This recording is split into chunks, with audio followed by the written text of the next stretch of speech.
Dr. Morgan is going to introduce himself in just a minute. I want to say that he will be taking questions at the end, but feel free to drop them in the chat as you think of them, so we make sure we capture them and get your questions answered. And with that, Dr. Morgan, I'm going to turn it over to you. Some might say good morning, some might say good afternoon. Um, it is a pleasure to be with the group. I'm not going to do too much in my personal introduction, except to say that, gosh, for a few decades now, I've been involved with organizations such as NCAL, NIPEA, earlier than that, NDAA. These are all acronyms. They're all supported under usually grants from the Department of Justice. But today we're going to focus on the multidisciplinary team. I work and have for quite a while with an interdisciplinary group of individuals, social work, advanced practice nursing, psychology, other psychiatrists, in a small group practice in Glastonbury, Connecticut, um, which is suburban Hartford for those who don't know it.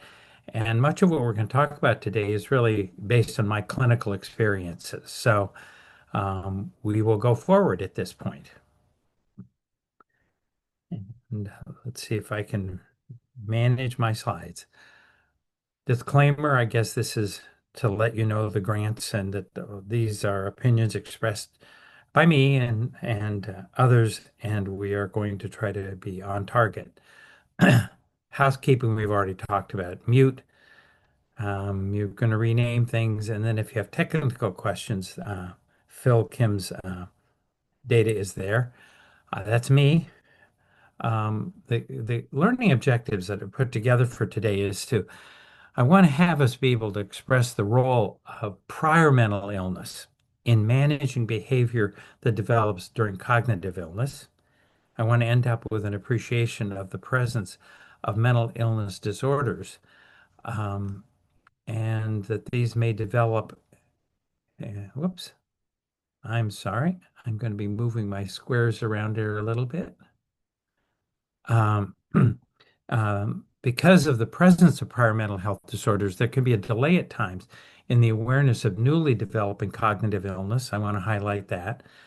And then, although here dual diagnosis for me today means cognitive illnesses and prior mental health, it's very hard not to see a separate triple diagnosis, if you will, for those individuals with drug and alcohol activity that may interact with the medical care that they have both in their cognitive and mental health illnesses. And finally, I want to appreciate the impact of prior mental health on families, on the resources in the family when they are newly faced with dealing with a cognitive illness. So those are my goals for today. We'll see if we can accomplish that.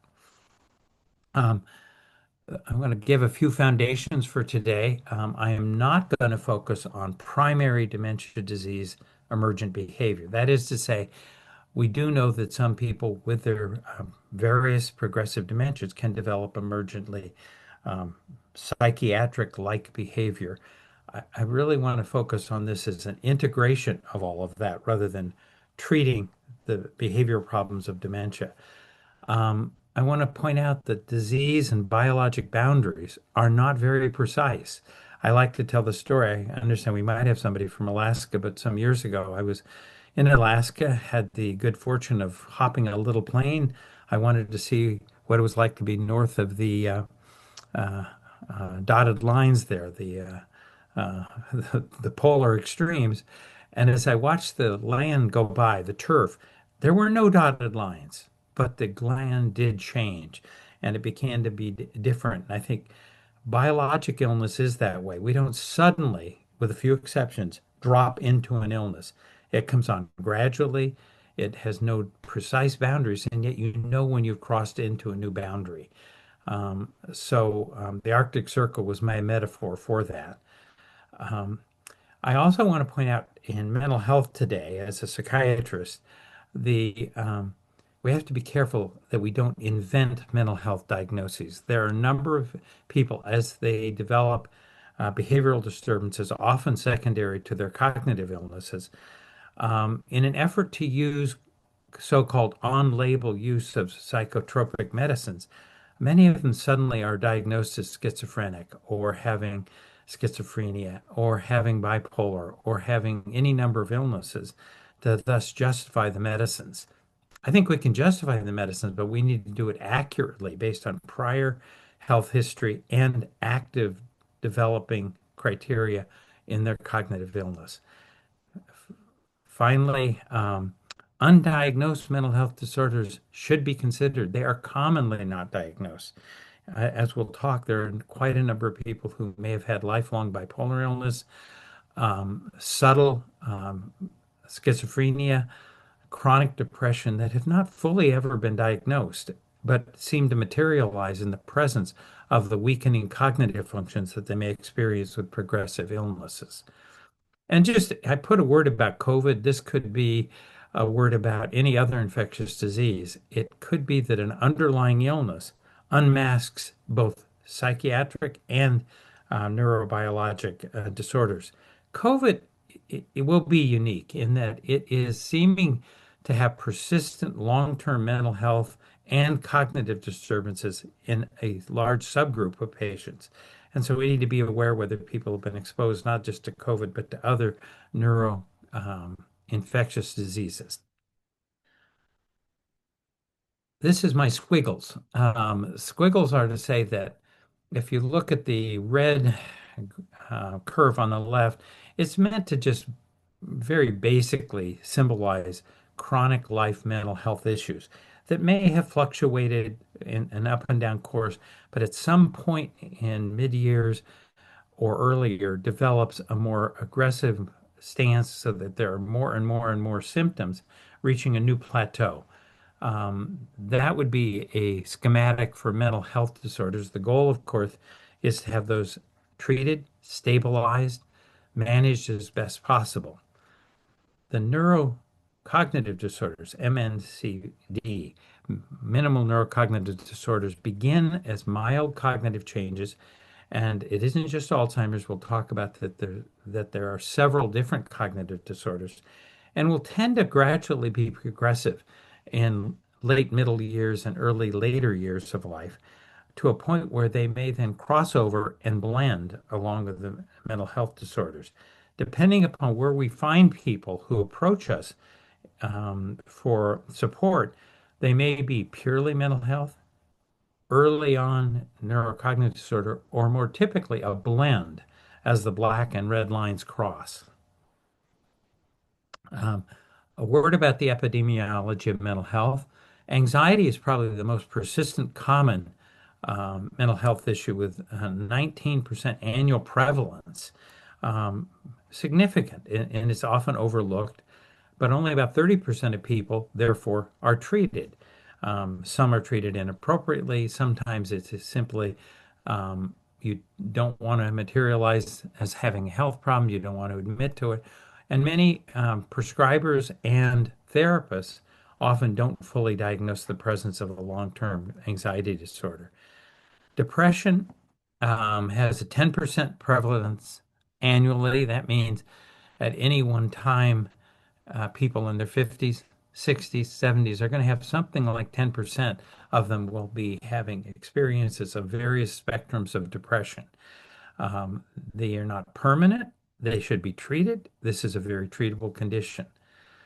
Bipolar illness can affect up to 2 to 3% of the population and is increasingly recognized as a variant of emotional or affective disturbances.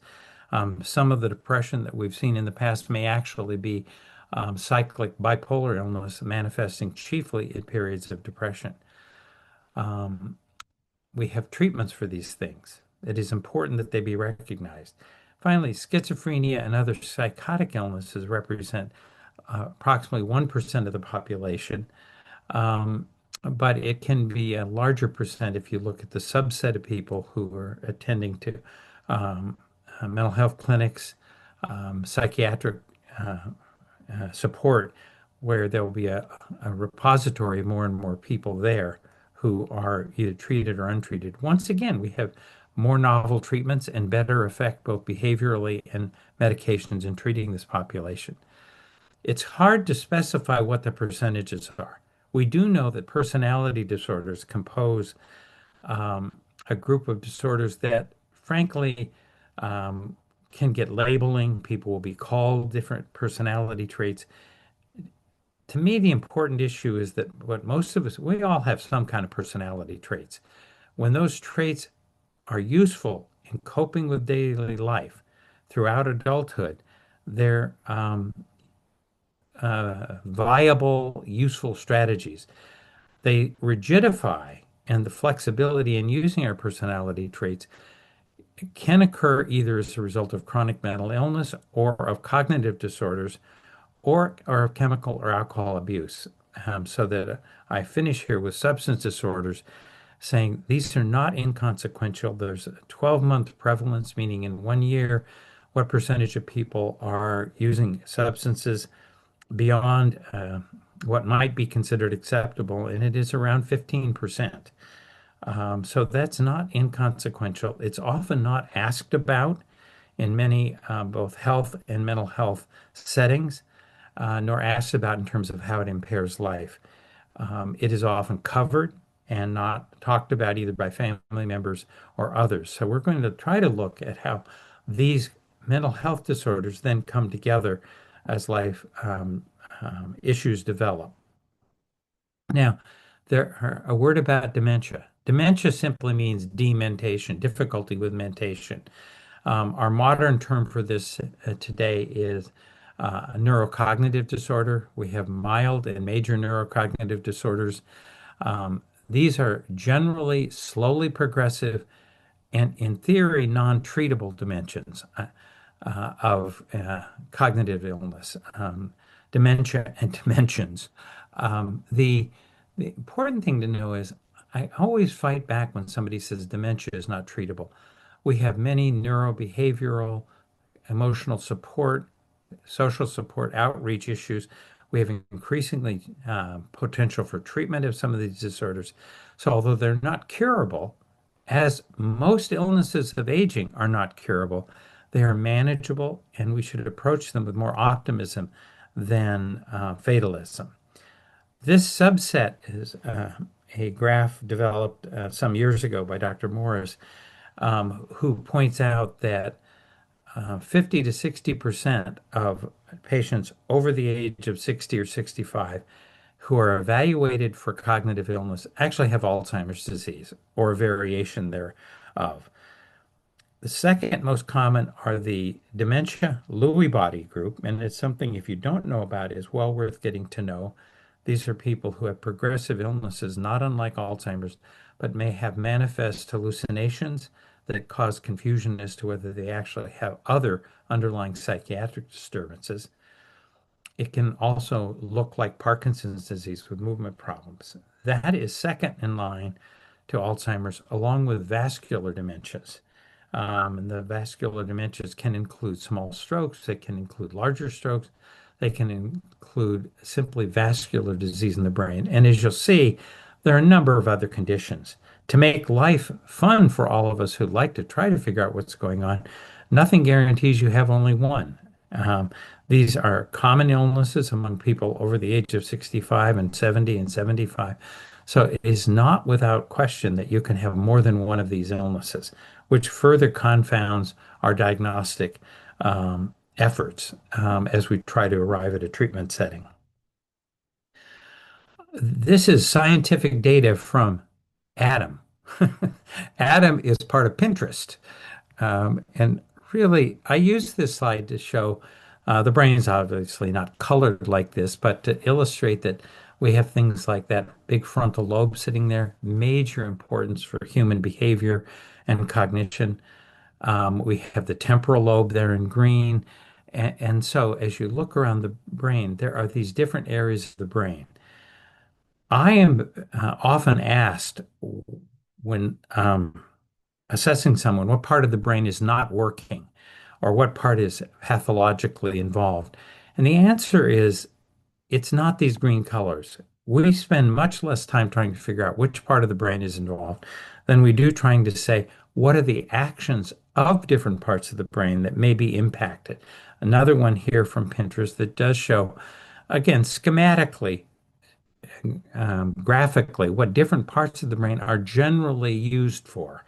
And this is, for instance, the frontal lobe, there's self-awareness and laughter and eye movement, put attention, planning, empathy, rational thought. As you can see, all of that frontal lobe is terribly critical to our day-to-day functioning, and impairments in that region can have significant impact. Other areas are in the posterior part of the brain, predominantly vision, language and hearing, and the temporal lobes. This is still schematic. The brain doesn't work as though it's a whole bunch of little centers. There are connections between all of these centers, and it is often the bundles and the pathways between the centers that can be disrupted and cause multiple symptoms. So we'll talk about social neuropsycho pathways and social neuropsycho pathways of neurocognitive disorder. And I intentionally blur the boundary of these two. There's one brain. It's not as though we have a mental health brain and a neurocognitive brain and a brain that is susceptible to chemical dependence. It's all the same brain, and different pathways can be multiply impacted. And therefore, it's what you arrive at with your prior mental health issues, and then layer on top of that what may be substantially important neurocognitive disorders. And oh, by the way, are there other chemical dependent issues? This is a study that goes back 50 or 60 years ago when I was a resident. Um, and it was a study, I think you'll see the point of it, by Barry Blackwell, who was at the time in Southwest Ohio, between Cincinnati and Dayton. And he studied patients with schizophrenia who were hospitalized. And what he was trying to determine was what benefits were there for the early antipsychotic medicines. These patients were either placed on placebo or they were placed on an active antipsychotic drug.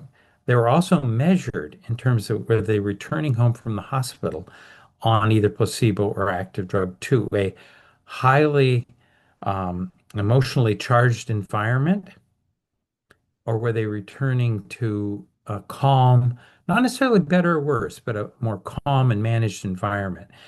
And out of the study, I'm going to simplify greatly, it turns out that most of the psychotropic medicines did not have substantial statistical benefit if you were going home to a low emotional expressed affect environment. On the other hand, if you were going home to a high emotional expressed affect, the medications had very substantial benefit.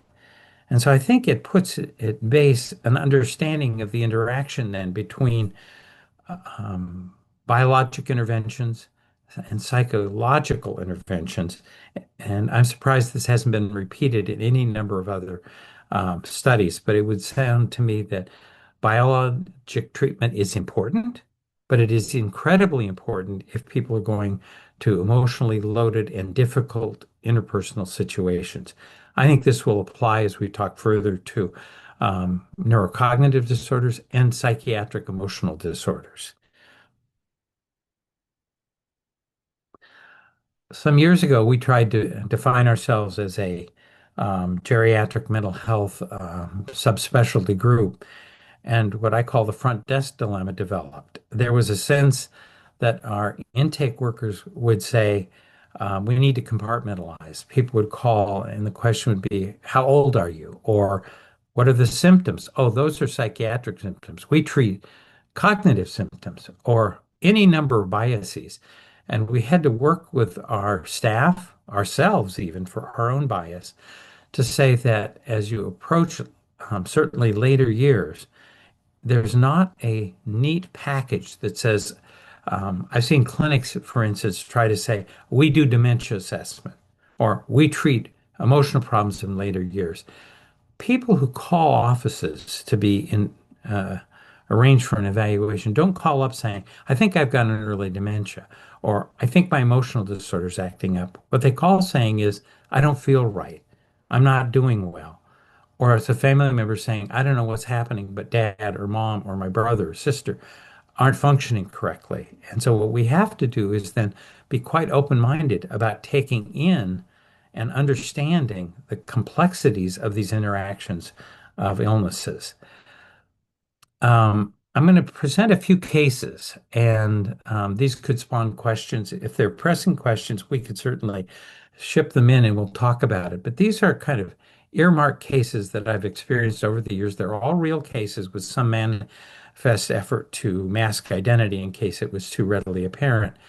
But case number one is Marie, and she was a 52-year-old woman who had a 25-year history of recurrent severe mania. She was in and out of the hospital frequently, several intensive inpatient hospitalizations. She would do well for a while and then would abandon medicines and fall apart again. Great stress in the family over the years.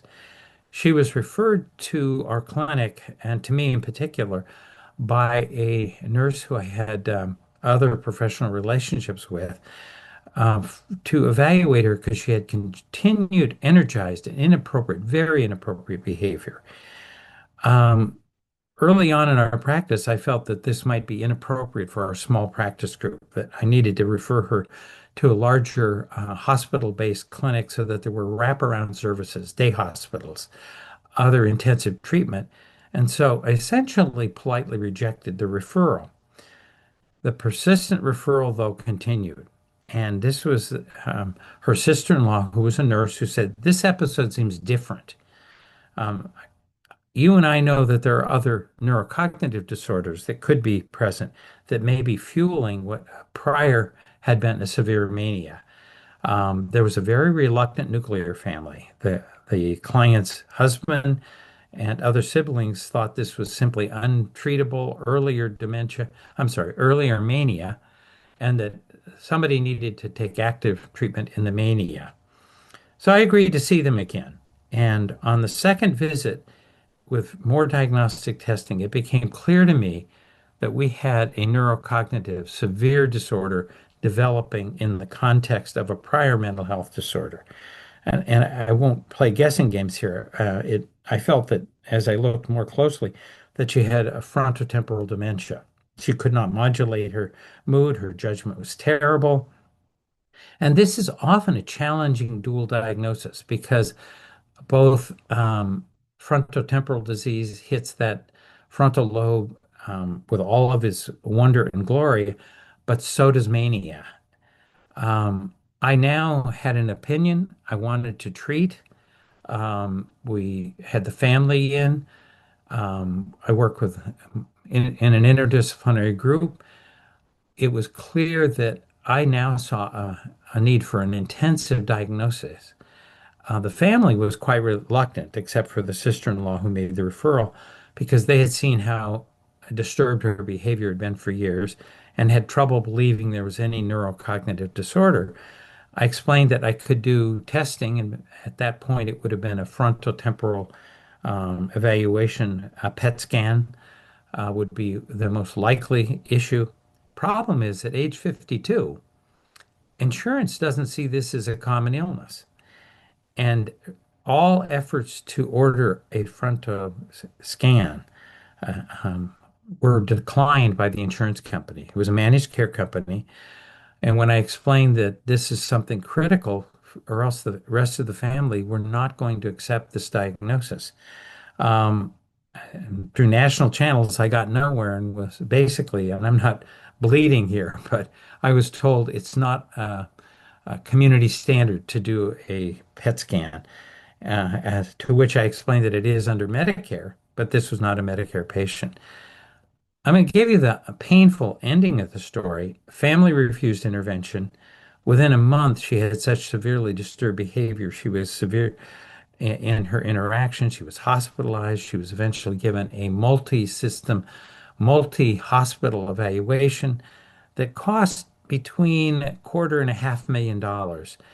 And I struggled, and as I talked to the insurance company, I said, as a bright young neuropsychiatrist, I could have diagnosed it for probably the $1,000 it would have cost for the scan, and thereby begun to work with the family to plan interventions that would have included probably residential care and different medications. So this was a kind of sad outcome. She did end up in skilled nursing on various medications and did not survive all that long with all of that treatment. Probably survived another year. So I'm going to lay that on the table for your internal thoughts and maybe questions later, pointing out just how when the symptoms of the neurocognitive disorder layer right on top of the symptoms of a prior mental health disorder, it is a challenge to have to look at the dual diagnosis. My next case is that of Deborah, and she was a 69-year-old married woman with a very supportive family, a husband and adult children who were quite supportive. She had a long 50-year history that included postpartum depression episodes, three recurrent hospitalizations with a very good response to electroconvulsive therapy. Her medications were not always responsive, but the family and she knew that she would respond to ECT. About a year before we met her, she had a recurrent course of depression with no response to ECT, which really surprised everyone and was met with great frustration. This led to a course of ketamine treatment as it was new on the docket. And she had ongoing polypharmacy for depression that included lots of medicines. Um, when I saw her and we evaluated her, the team found her to be alert, quite pleasant, very low energy, very passive, and difficulty with initiation. And what the most important intervention for us was to then go back, do the detailed history, and then say, there may be something additional here beyond her recurrent depression. Neuroimaging showed some shrinkage in the brain consistent with early dementia. Um, Volumetric measures suggested the presence of an atypical Alzheimer's disease. Neuropsychological testing, working in our multidisciplinary team, also detailed the presence of neurocognitive disorders not consistent with depression alone. The good news here is that although we couldn't treat directly with great benefit a lot of the underlying cognitive disorder, we could apply all of the parameters that we use in treating cognitive illness, and that is family support, education for the patient, an understanding to all parties, the use of psychosocial interventions, some daycare programming that actually gave a very positive outcome for the next 3 to 4 years for Deborah and her family. So defining a new direction, this time recognizing in a um, accepting family, and they weren't immediately accepting. Obviously, we had to do a good deal of work, but they understood and were very receptive to the treatment interventions that then ensued. We didn't abandon her prior depression. She needed her antidepressant medicines, but she also needed all of the other inputs of a neurocognitive treatment program. Case 3. This one was a gentleman with bipolar illness. He was a 75-year-old retired, very successful professional, worked in the field of medicine with an incredibly supportive family. He was well managed by his prior psychiatrist on lithium, Lamictal, and escitalopram, an antidepressant drug and two mood stabilizers.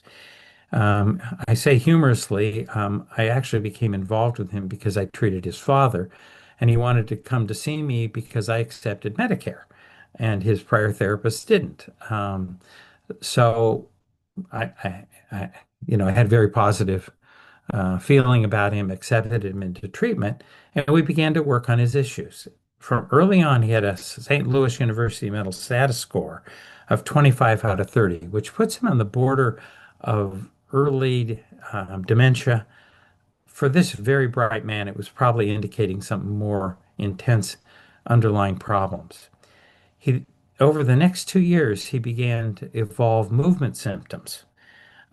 He had focal subcortical cognitive changes, executive function, planning, initiation.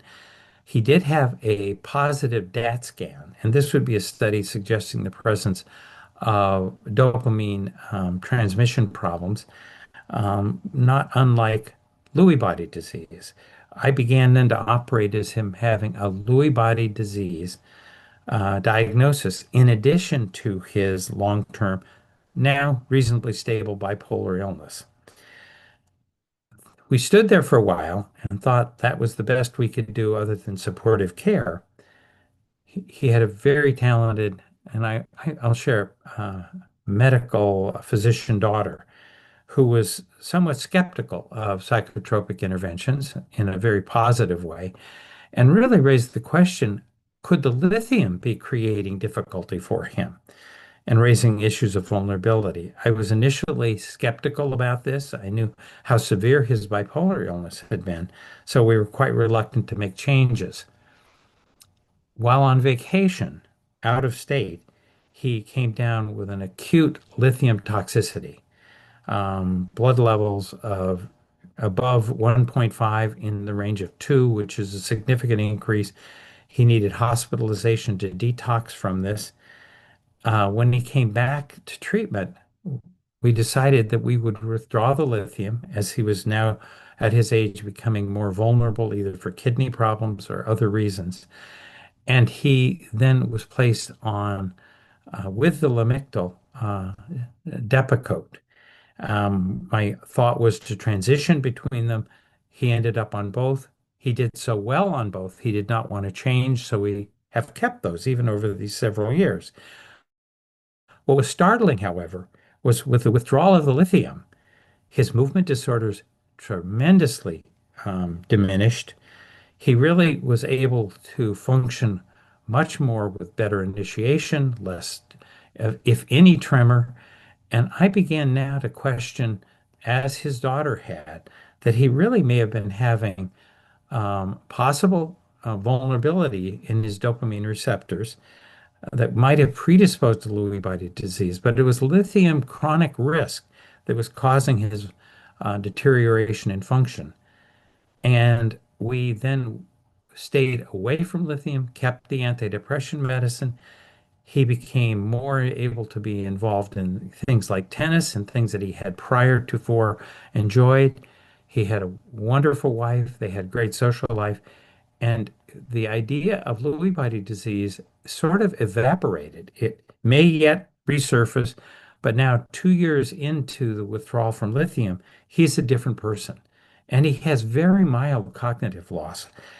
Slums now would score approximately 27. He showed improvement.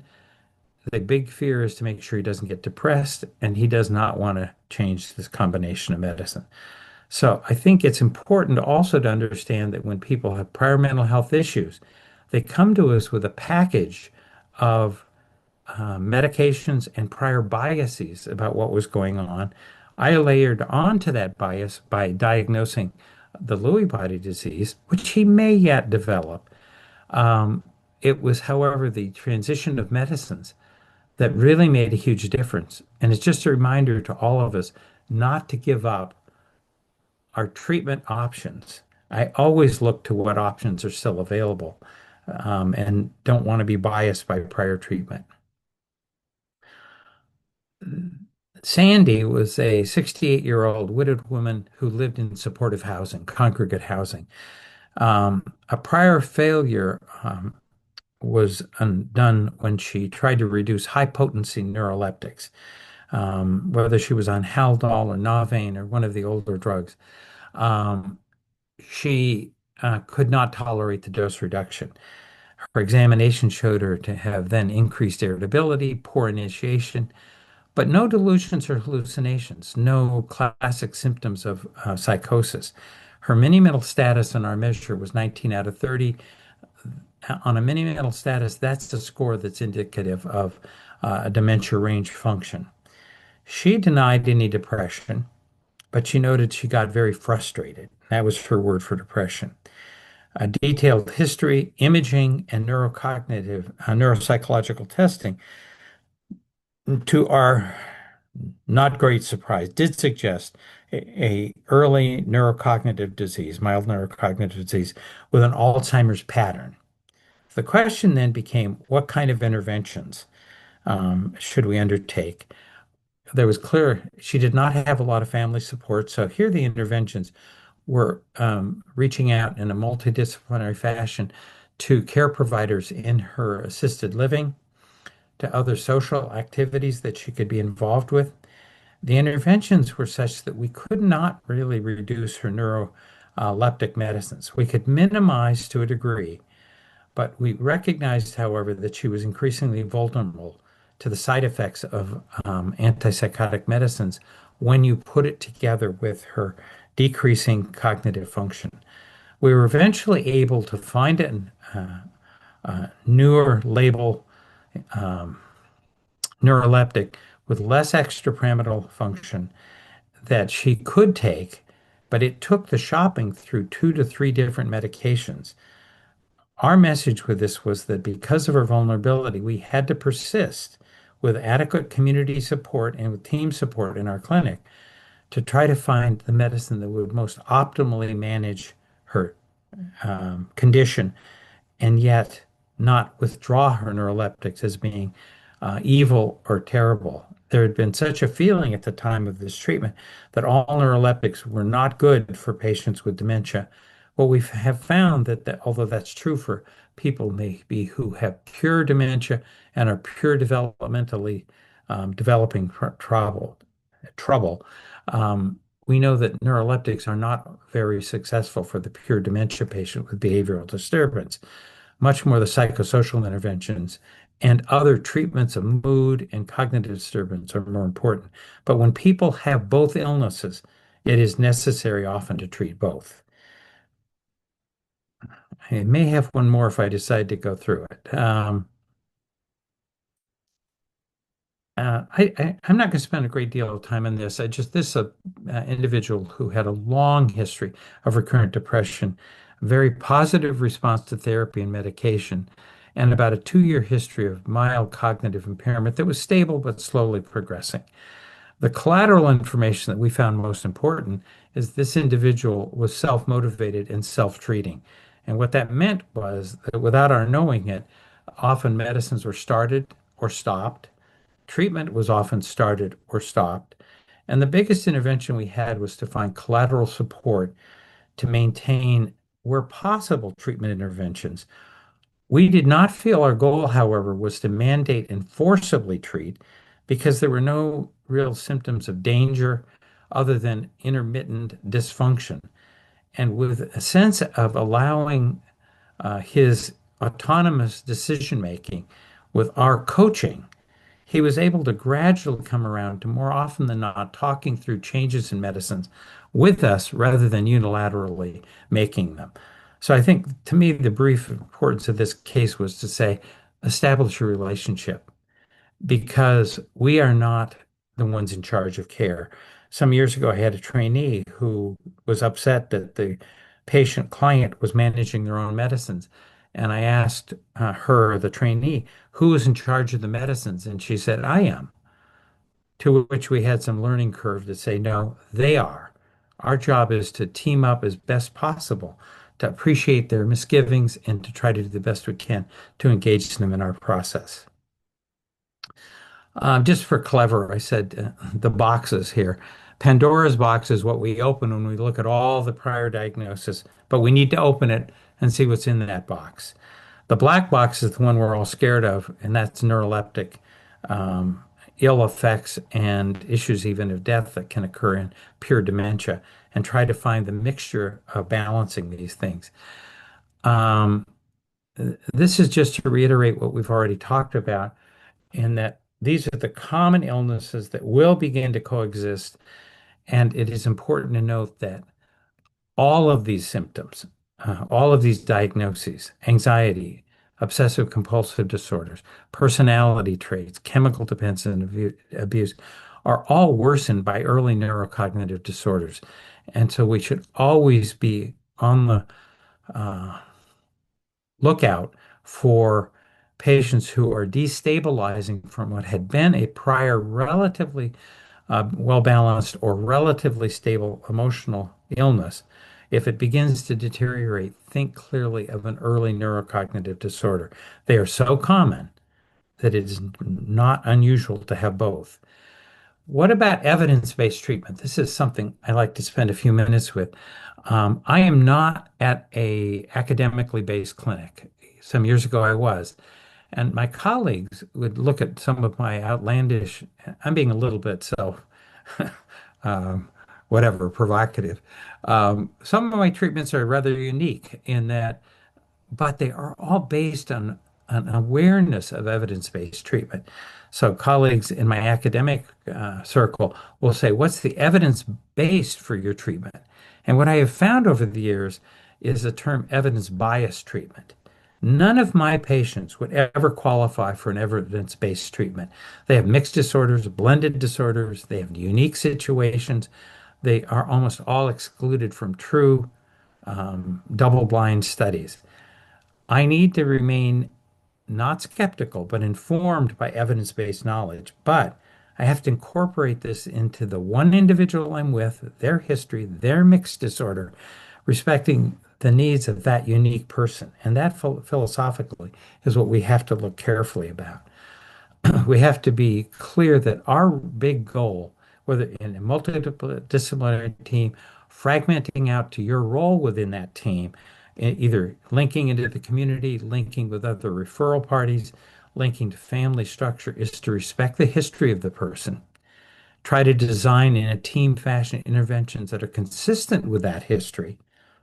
Allow appropriate sense of control to the patient and family, not dictating the treatment, but bringing people along in an educational fashion about the reasons we make decisions about what we would recommend and allowing them at times to make mistakes and come back to learn with us. We have to educate but not dictate, is what I'm saying, regarding care options and risk benefits. Social, interpersonal, environmental factors all impact both parts of a dual diagnosis, whether it be a neurocognitive disorder or a psychosocial disorder. That brain is involved in its totality. The emotions and personality are involved in their totality. Interpersonal relationships are certainly involved. And all of the environmental factors, whether it be employment, retirement, loss or death of a spouse or others, will impact whichever diagnosis is there. So the message here is with dual diagnosis, it really means dual treatment interventions. Too many times I've heard people first will stabilize the anxiety, then we'll treat the cognitive, or first we'll treat the cognitive, then stabilize the other. It is tricky, but you have to continue to treat both disorders. And at times it means more than one treatment simultaneously, carefully, monitoring for benefits and side effects. And again, educating the patients, their families, and the caregivers to understand our reasons, the situation, and the needs of that situation. As I wrap down here, I want you all to have time to pose a few questions. To me, it's a privilege to try to treat people with multiple disorders. The biggest issue I've had with myself and with trainees is not to become pessimistic, but to be persistent in trying to treat the illnesses at hand, to reframe at times what I'm treating, and begin to look at mistakes that I may make along the way and share those. Mistakes is a strong word. The evolving learning I have with any individual patient to find the most optimal treatment possible. I'm going to thank you and maybe open the floor to some questions and comments. Thank you so much, Dr. Morgan. I really love that you were talking about never losing sight of being really person-centered. You know, if somebody has a diagnosis, that doesn't mean we abandon that person's sense of self and control. So I So love that. critical. Yeah. The chat is empty. If anybody would like to come off mute and ask Dr. Morgan your question, we're open to that. I can only see a few boxes, so if you have your hand up, Let me look through all the boxes and see if I see any hands up.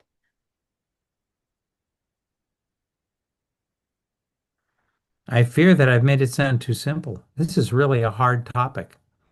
It's Yes. very hard, and it brings into bias all of our personal biases that can play out. And although I didn't talk much today, it also sets the tone for some of the other work we do, which is around elder abuse and protection, in that the mental health issues as well as the cognitive issues can provide tremendous stressors, or unmask underlying behavioral issues that we need to find other support measures, not to suggest that it is emotional stress that causes elder abuse, but rather that these is it's in a sense a third issue out there.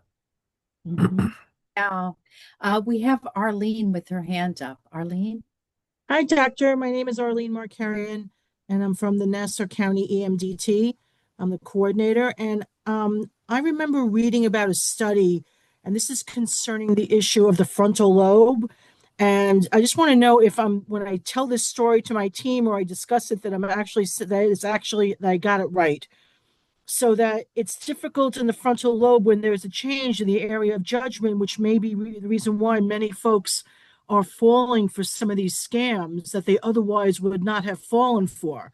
But that it's very difficult to detect early on because it doesn't show up in the MRIs or anything.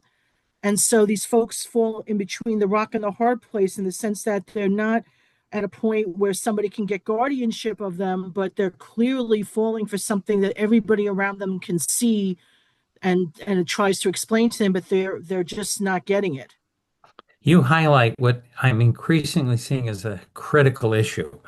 We're trying to begin to give thought to what kind of training we could give around these issues. The frontal lobe is the biggest seat for judgment. I mean, not that the rest of the brain's not important. And the two cardinal diagnoses we look at, one is mild cognitive disorder, because a person can appear quite normal, but not fully comprehend some of the details. And that's typically because of frontal lobe impairment. I have a number of medical colleagues who minimize the presence of vulnerability because they say their memory was fine. They knew what was happening. They understood who they were giving the money to. But what they miss is there was no judgment in it. And this is a subgroup of people with mild neurocognitive disorders, especially who have frontal disease. And you can have frontal disease from frontotemporal disorder, but you can also have it from early Alzheimer's disease or Parkinson's disease. And these are the people most vulnerable to the scams that we see. The common understanding in the past was that most financial and elder abuse occurred at the hands of family members or trusted others. Increasingly, we're seeing a blossoming of the number of people who realize you can vulnerably go after people on the telephone, in person. I've had interventions. I work very closely with the State Department Protective Service here, and we see quite a number of people who appear superficially normal when we do visit. And so the primary of investigators say they're doing this of their own volition. They'll bring me out and I will do more detailed testing and questioning. And it's clear they're not comprehending. Mrs. Smith, how did you meet him? When did you meet him? Oh, I've never met him. We just talk on the phone. We talk twice a week. And how much money have you given him? $500,000. Because we're going to go live together in New Zealand. What we're faced with today is an egalitarian legal system that is just beginning to understand that when people are making those decisions, they're not making competent, capable decisions. And what I've had to do at times is, and state by state, you'll see a big difference. In Connecticut, we have greater ability to see grave disability and apply for a temporary conservator to gain control of the finances, to shut down. And then we try to find the least intrusive way to do that. And it may simply be we only take over parts of the money, we limit the amount. And our state protective service department is getting fairly sophisticated. We're beginning nationally to look at what should be a national standard. There are some states to do that kind of temporary or limited conservatorship are still quite reluctant. But it's sad when the person's already lost their life savings. And my last point on this, I saw a retired professor who had spent most of his three or four hundred thousand dollar retirement in this kind of a scam. I felt the need for this kind of intervention. His family from out of state said, no, no, no, no, we can talk him out of it. And they did. And I thought, oh, crap. 2 to 3 weeks later, they called me and said, get the conservator going. He now wants to borrow money from us to continue the scam. And I think it's how do you bring family members and other people on board and do training? And I think for MDTs, the question is what kind of local linkages and training can you have? And I think you're absolutely right. It's subtle judgment, frontal lobe, often before a major diagnosis has truly been made. And they don't understand the consequences of the actions. That's really what it seems like. That's critical. And they're losing. We're seeing a number of them where we have one client who lost millions, lost everything. We have Yes. another client, losing their homes, and this is not the kind of behavior they engaged in beforehand. They actually worked and paid off everything, and now they don't seem, they don't see it. And we had one situation where the person acted like they understood when our counselors were talking with them, and then while the counselors are walking out the door, she gets a call from the scammer, and she's all back on it again. So it just you think that you may have gotten through to them, and you did, and you did. Yeah. Absolutely. Not to interrupt at all, but this is the kind of thing where our training, often for other trainees, disciplines, medicine or others, is looking at scored things like a mini mental status, look, a slums exam, the Montreal exam. These are simply scores. They do not attest. I really do like the Cornell Penn tool. I'm blanking on the name of it. The help. Ida. The IDA. Thank you. Which is instead of numbers, it's breaking it down. Do you comprehend what the question is at hand? Do you know the implications of your actions? Can you follow through on communicating?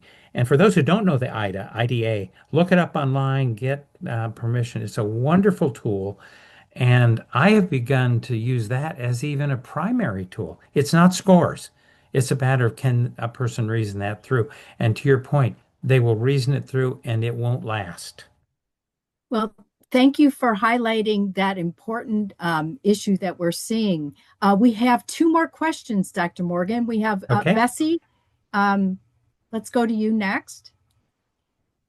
Hi, I am from Kansas, and I am really fascinated with this topic. My question for you is, how do we convey that to law enforcement?